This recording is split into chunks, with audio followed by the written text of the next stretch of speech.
Okay, Ed, it was quite the year for the BC Lions, to say the least. Started off looking pretty good, and then everything fell apart. What was your take on the Lions in 2017? Well, it was historical, but it wasn't historical in the good sense. First time they missed the playoffs since '96, I believe, and certainly the first time in the Wally Buono era.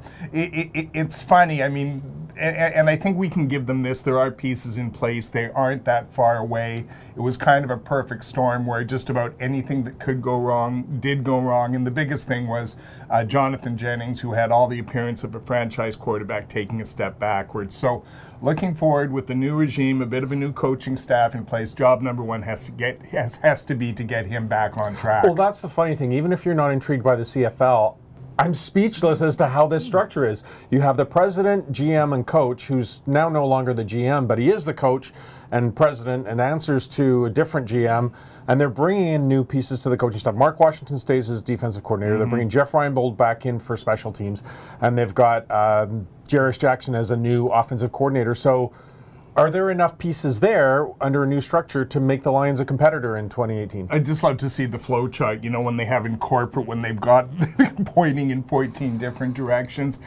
This all presupposes that Wally can make it work. And you know, he's back for one last year because he's David Braley's guy and he's loyal to the organization. You can have your doubts, absolutely. But I think maybe the larger point here is there is some semblance of structure this year. There is some new faces. They can sell some element of change there, which was imperative given the way last year ended. Biggest question for 2018, will David Braley still be the owner at this time next year? Wouldn't surprise me one bit, because all these changes for me said I'm going to hang around as owner.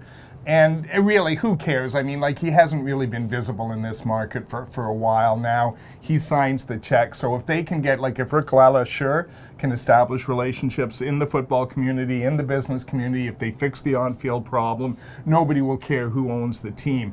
If we're back in the same place, though, talking about the same things that happened this year, next year, then they've got a problem. You know what we will be talking about next year, as we always do in things like this? Only in the CFL.